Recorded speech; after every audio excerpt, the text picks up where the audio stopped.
Hello and welcome to Timmy Mac Politics with me, Mr MacLellan. For this video we are going to focus on the significance of the US televised debate. And I'm going to start off by giving you a few key dates. First of all, the first debate was in 1960 between Kennedy and Nixon. First televised debate, I should say, because actually presidential debates have a much longer history, stemming back to 1858, and there's 7 debates that took place between Abraham Lincoln and Stephen Douglas. They debated 7 times without a moderator as well.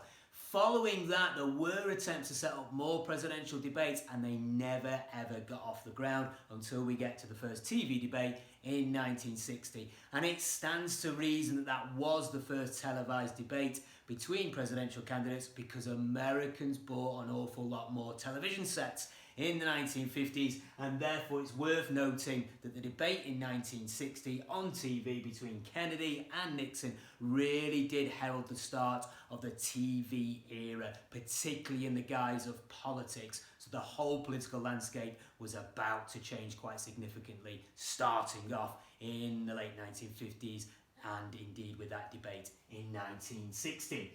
The format of the presidential debates that we know today really stem back to 1976, so it took 16 years for the presidential candidates to set up another round of debates following the first one in 1960. We have today then, stemming back from 1976, 3 presidential debates and 1 vice presidential debate as well.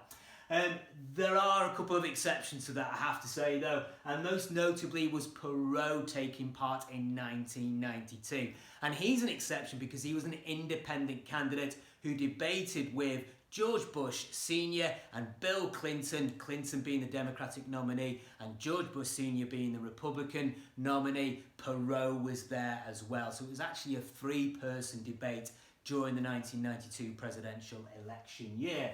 And then we have the example of John Anderson in 1980.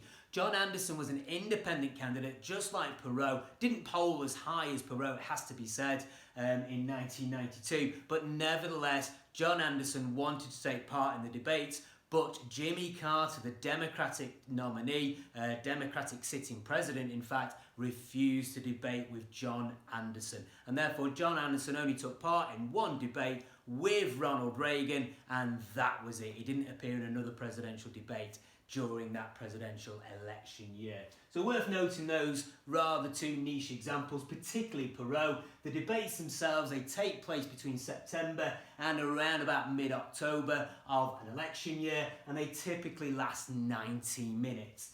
Now, there are 3 well-defined styles that seem to be the accepted format of the debates. First of all, we have a podium style where the candidates literally stand behind a podium. They don't move very much at all from there.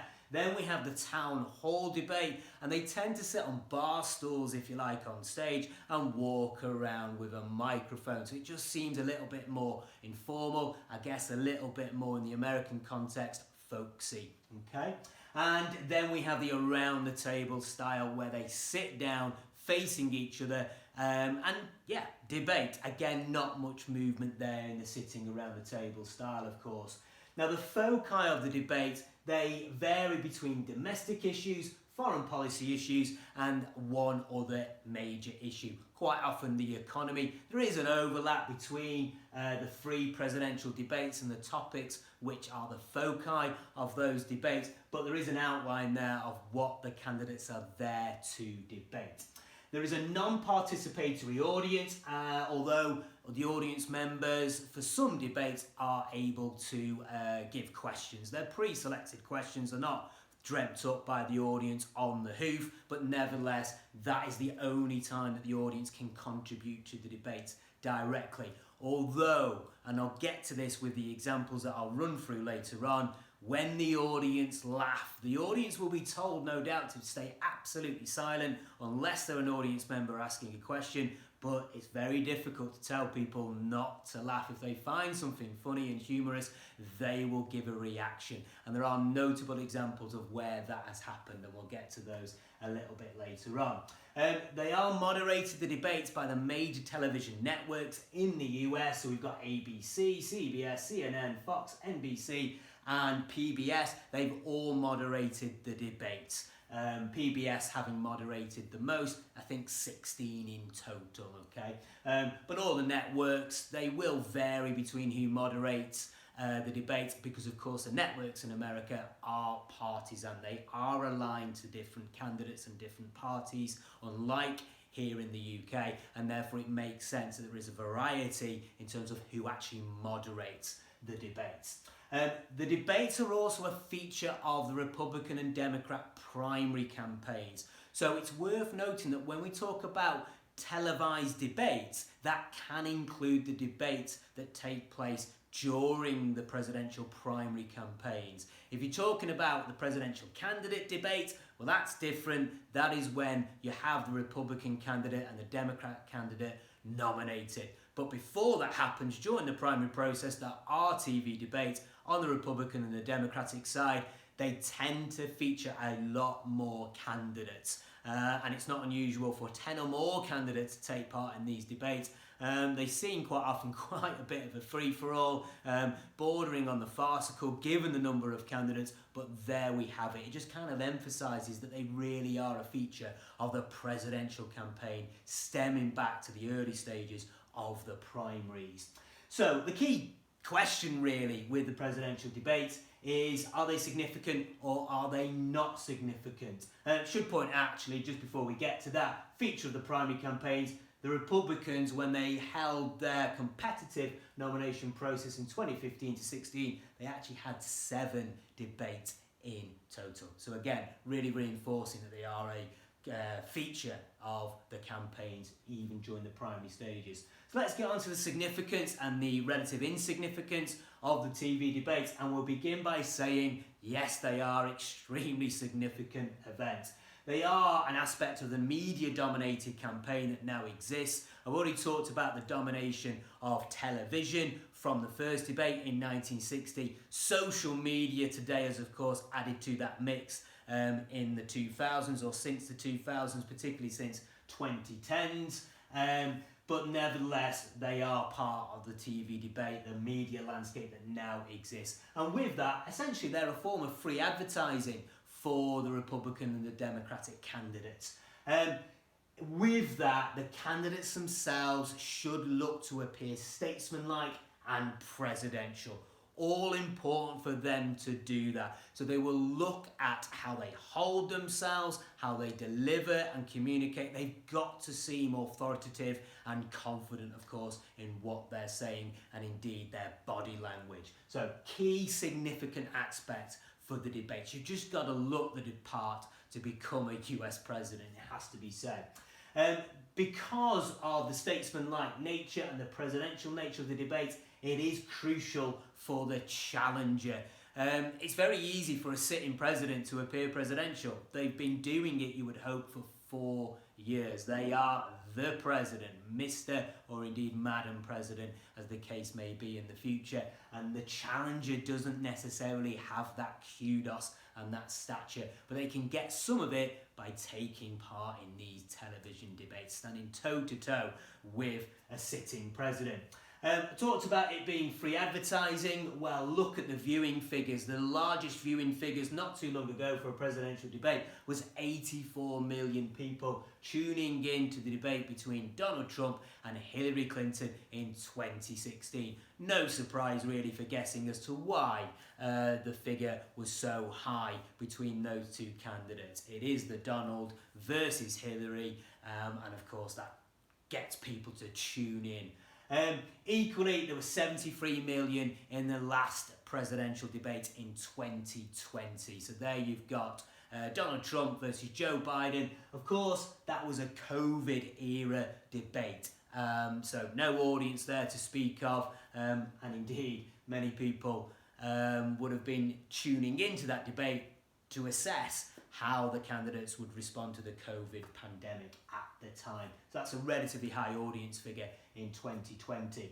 It is an opportunity to scrutinise the candidates for the audience under sustained pressure. Mention that they last 90 minutes with 3 debates. The candidates are going to have to work hard to win over the minds of voters. So scrutiny is a key element of the presidential debates, particularly because elections are often close in the United States. There's only a few percentage points in it quite often, and therefore you do need to capture the hearts and minds of voters. The electorate is also polarised as well, so US politics in the current era, very tribal. There aren't that many voters up for grabs, so you can maybe pinch from the other side or capture those all-important independents, and therefore the TV debates could be an opportunity to actually do that. And they tend to, in the main, energise the voter base. That's still important though, you know, the voter base, they're your foot soldiers, and the TV debates can actually increase your turnout for your core supporters, which is going to make a difference when it comes to those all-important polling numbers on election day.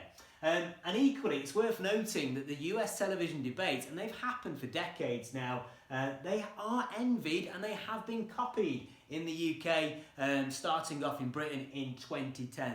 Leading up to 2010 in Britain, there was always the talk as to why we didn't have a prime ministerial debate between the major party leaders. Well, the first one eventually happened in 2010.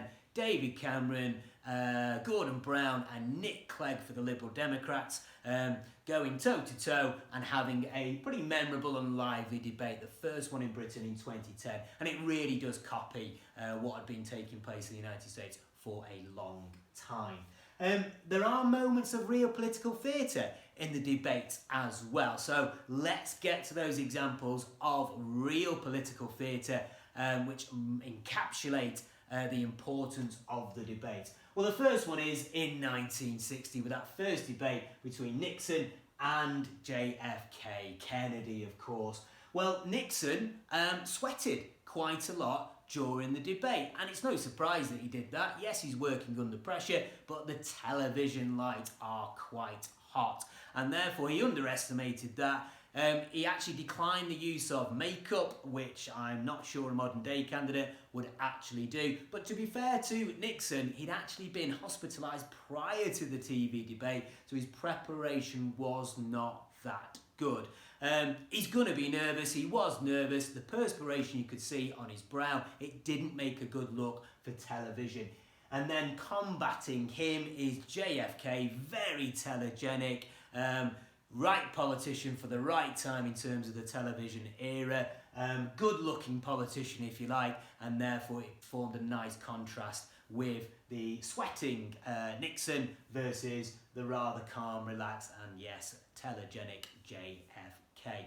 And it's interesting, in that particular debate, it was thought that Nixon won the debate if you tuned into the debate on the radio, but if you watched it on television, JFK, according to the polling numbers, won it through the medium of television, which kind of highlights the real vanity aspect, if you like, of television versus the more substance-orientated debate that may have been heard on the radio. Next debate, which was memorable, in some way at least, was 1976, with Gerald Ford uttering that there was no Soviet domination in Eastern Europe. It was recognised as a gaffe by Ford against Jimmy Carter, the Democratic nominee, and indeed at the time, you know, we're getting towards the height of the Cold War in 1976, so for Gerald Ford to say that there was no Soviet domination in Eastern Europe when those countries in Eastern Europe were very much under the sphere of influence of the Soviets, it did represent a gaffe. It showed that he didn't really have a secure grasp of foreign policy, and he went on to lose the election. Not necessarily because of that, but it certainly did not help, and the fact that we recall it today shows that it didn't really work in his favour. In 1980, and I should point out as well, we've got 1984 with many people would say the best debater, which is Ronald Reagan. Seemed to relish the debate, and his charm, if you like, his folksy image really went down with the American electorate. So seen as one of the best debaters is Ronald Reagan. In 1980, during his closing speech, which candidates are allowed to give, it's obviously a set-piece speech which they've memorised, but he gave 4 questions to the watching audience. And key amongst them was, are you better off? In the last 4 years, are you now better off? Another question was, is America more respected, safe and secure? And with the 4 questions that he outlined to the American electorate, the answer to those questions were no, they weren't better off. America wasn't as respected, and it really crystallised his argument, which he had put forward against the sitting president, Jimmy Carter. So he's really slating Jimmy Carter's record by saying, look, you haven't improved things for ordinary Americans. Ordinary Americans, ask yourself, are you better off under Carter? And the answer to that for most Americans was simply no. And that really solidified issues in their mind, no doubt, when they went to put their X in the box. 1984 then, we have Reagan once again, and he came out with a brilliant quip, again pre-prepared. He knew by this point he was going to get a question about his age. He was in his 70s, mid to late 70s at the time, would have tipped into, no doubt, close to his 80s, if not in his 80s, at the end of his second presidential term. So he knew age was going to be an issue brought towards him by the moderator. And indeed, he faced a question regarding his age. He prepped for it, though, in a rather humorous way. And remember what I said about a non-participatory audience. That is until they laugh. And the goldest here was Ronald Reagan arguing that he was not going to make age an issue during the election campaign. He was not going to exploit the relative inexperience of his opponent, who was Walter Mondale. Walter Mondale was 56 at the time, hardly a young man, hardly inexperienced, but the way in which Ronald Reagan had turned matters on their head, it led to quite a bit of laughter from the audience, and most significantly too, from Walter Mondale himself. You know you landed a good jab when your opponent actually finds you quite funny. So he had a really good point there. He wasn't going to make age an issue, certainly not his age, and nor the age of his opponents. Okay, so really nice play on words by Ronald Reagan. Then we get in 1988, Michael Dukakis, who actually admitted he wasn't very good in front of the TV cameras. He responded to a hypothetical question regarding the rape and murder of his wife. Quite a ruthless question, but obviously a theme for the election in 1988 between Dukakis and Bush Sr. was the approach towards crime. And Michael Dukakis, he'd been very clear about his opposition to the death penalty. It was a long-standing opposition to the death penalty. And in reply to that particular question as to whether he would favour the death penalty should his wife have been raped and murdered, he actually replied no, and he gave this kind of politician's explanatory answer rather than actually seem to care too much for what had happened to his wife. It just showed a lack of emotion. Yes, he was sticking to principle, Michael Dukakis, and hats off to him for doing that, but it did just seem very cold and lacking in emotion for his nearest and dearest, and the American electorate seems to have picked up on that. So moving on to 1988, it's a nice example of 1988 because here we have Lloyd Benson. I hear you ask, who the heck is he? Well, he was a vice presidential candidate. Lloyd Benson, he was for the Democrats, and he actually used the quip against Dan Quayle, his Republican opponent, vice presidential candidate himself, Dan Quayle, that he was no Jack Kennedy. Again, this was a pre-prepared line because apparently Dan Quayle had been making a bit of a loose comparison between himself and JFK. Not necessarily the safest thing to do given the stature of JFK, immortalised, if you like, in US political history for obvious reasons. And he was arguing, Dan Quayle, that he was quite youthful, quite fresh, just like JFK. And he did the same trick during the debate in 1988, and Benson really pulled him up for it, stating that he had worked with JFK, he had known JFK, and he was a friend of JFK. And very clearly he said to Dan Quayle, "You're no Jack Kennedy." It got an audience reaction. Dan Quayle looked rather ashen and dumbfounded. He'd been absolutely nailed by Lloyd Benson. A really good example of a takedown during a vice presidential debate of 1988. In 1992, body language all important, as it always would be in any debate. George Bush looked at his watch. Very quick glance, it was in the background. Clinton was getting up to speak at the time, and there we have George Bush wishing he was anywhere else but in the debating studio, as shown by him checking the time on his watch. Not the done thing. You'd be better off not wearing a watch, quite frankly, during a presidential debate. It'd be interesting to see if candidates do actually make the decision not to do that based on George Bush Sr.'s faux pas in 1992. Next example, we've got Al Gore. Very strange. Again, it's a body language example. Al Gore debating with George Bush Jr. and Al Gore seeming to try and want to intimidate George Bush Jr. just stood right up to him, invaded his personal space. George Bush Jr. handled it quite well, didn't say anything to him and just looked him up and down, suggesting, are you all right? Back off a little bit. And it just made Al Gore look rather odd, as did his constant sighing over some of George Bush Jr.'s answers. You'd be better off just listening politely. And it suggested that he was quite aloof and really part of an out-of-touch elite, if you like, as a Democrat candidate.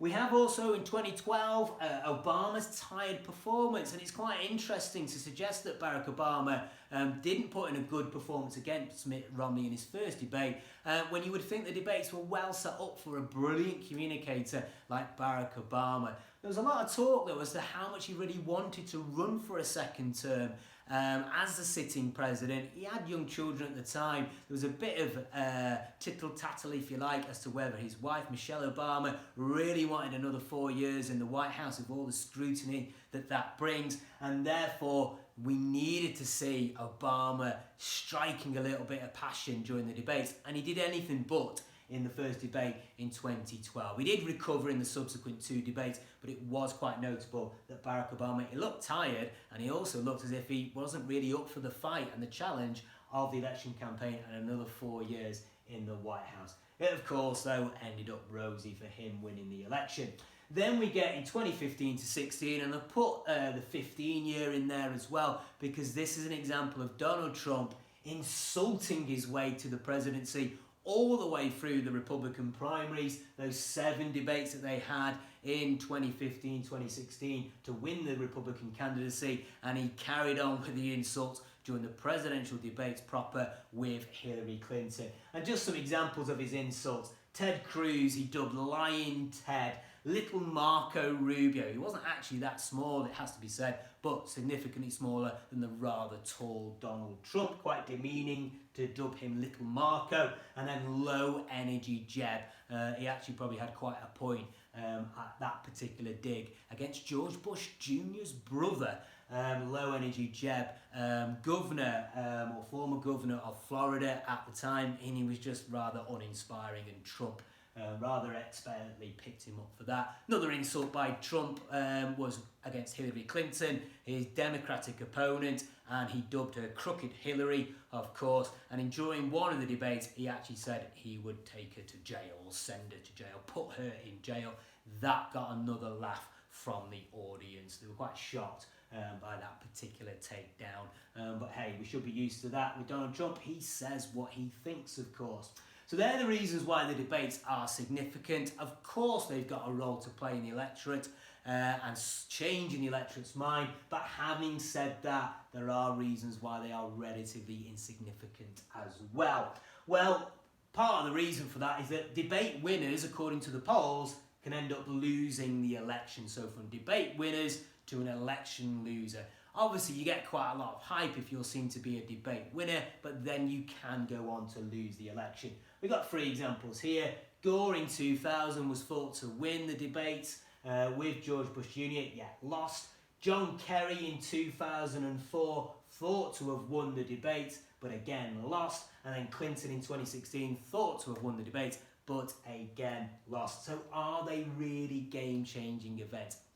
Not necessarily so. If they were, each of those 3 candidates would have ended up winning the election, and they did not. So they merely, it's argued, confirm the minds of voters. It's quite a point of contention as to how many minds of the voters are actually changed as a result of the TV debates. So I'm just going to click off my low battery symbol on my mobile phone.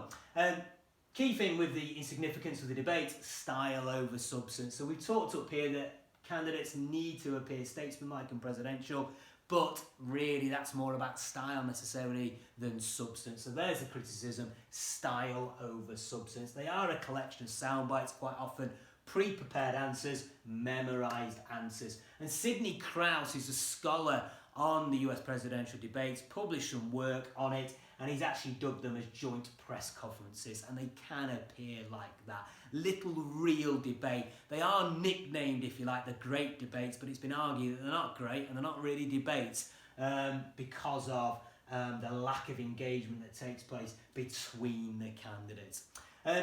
People do hanker for some of the earlier debates, and the early debates, particularly the one in 1976, was organised by the League of Women Voters, who were seen to be rather impartial as an organisation that had got involved with organising the debates. Now the debates are organised by the Commission on the Presidential Debates, and they're controlled by the Republican and Democratic parties. And therefore the format of the debates, the questioning of the debates, it seemed to be safer than it was when the events were organised by the League of Women Voters. And for that reason, the debates are often quickly forgotten. You can sit there through 90 minutes of a debate and then within a few minutes think, what kind of happened during those debates? What have I just heard? What have I just witnessed? It kind of just seems to go in one ear and out the other. I've certainly felt that as I've sat through some of the political debates. And despite my numerous examples that are worth citing, moments of political theatre are rare when it comes to the debate. Only a minority of the electorate actually watch. I know these audience figures can seem rather big, and there's the average. They tend to be between 65 to 85 million people watching. That's a lot, but it is a minority of the US election. And indeed, just a little bit of anecdotal context, more Americans watched the Super Bowl. And actually this year's Super Bowl in 2023, around about 200 million people watched it when compared with a presidential debate that can only get somewhere between 65 and 85 million viewers. So how significant are they when only a minority of people bother to turn up and watch? Hope that outlines the significance and the insignificance of the US presidential debates. Thank you as ever for watching.